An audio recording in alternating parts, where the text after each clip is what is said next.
عليكم. اليوم مع قصة جديدة من قصص النساء العظيمات في الإسلام. خلونا نبدأ.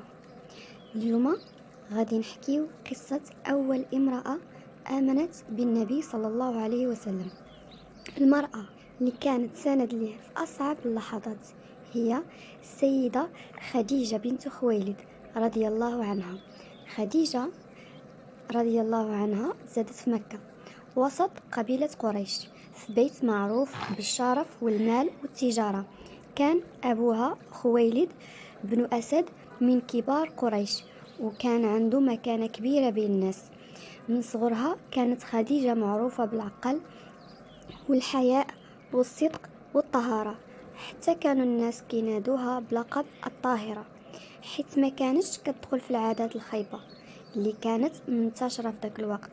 كبرت خديجة وكانت مختلفة على بزاف ديال النساء قريش.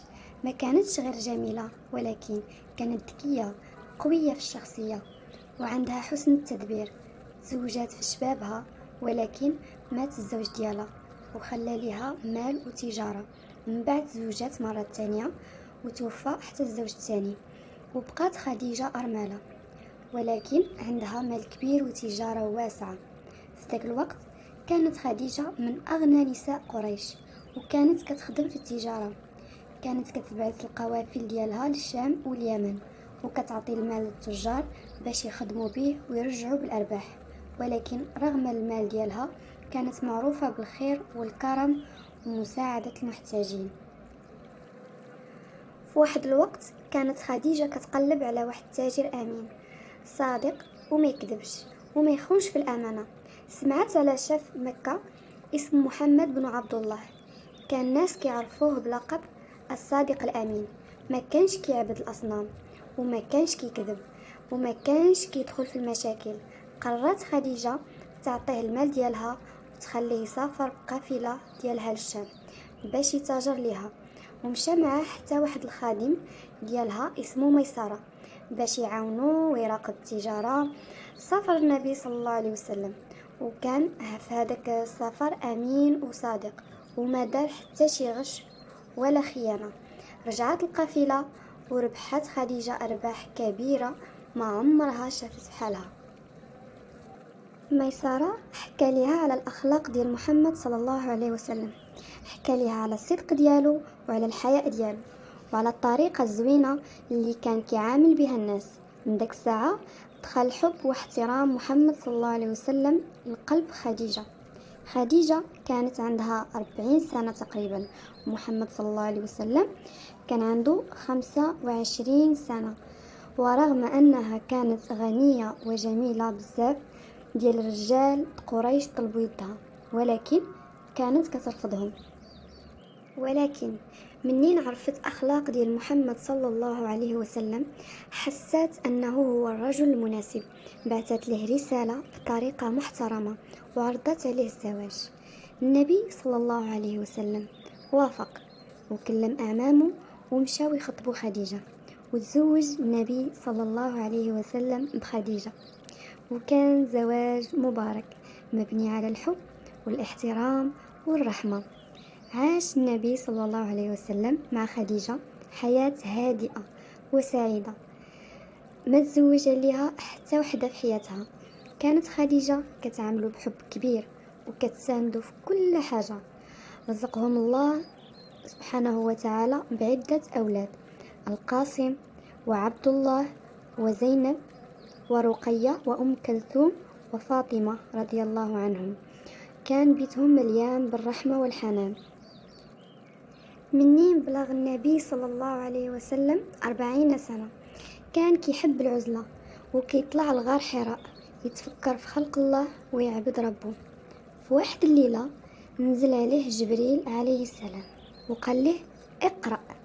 النبي خاف بزاف ورجع للدار ديالو هو مرعوب وقال: زملوني زملوني. وخديجة رضي الله عنها غطاته وهداته وبقات حداه حتى هدا، وقال لها: لقد غشيت على نفسي.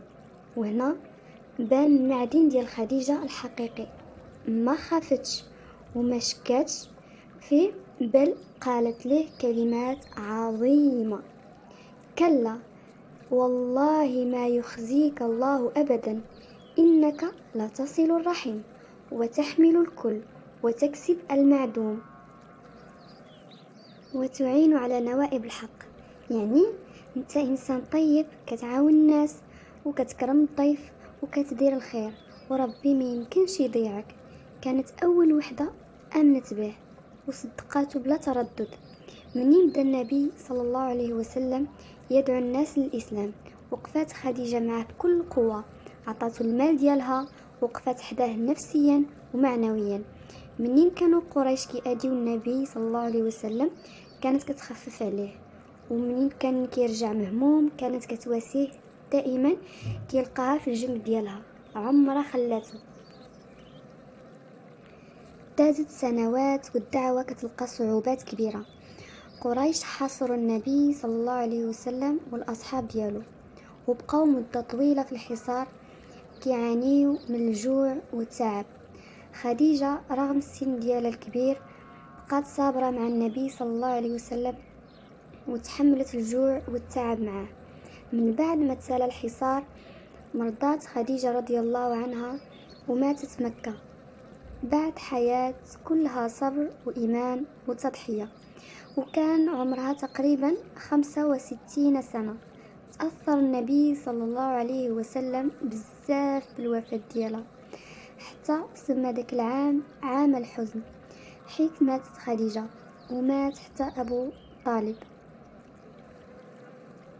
النبي صلى الله عليه وسلم ما نساهاش حتى من بعد ما ماتت، كان ديما كيذكرها بالخير وكيقول: آمنت بي إذ كفر بي الناس، وصدقتني إذ كذبني الناس، وواستني بمالها إذ حرمني الناس.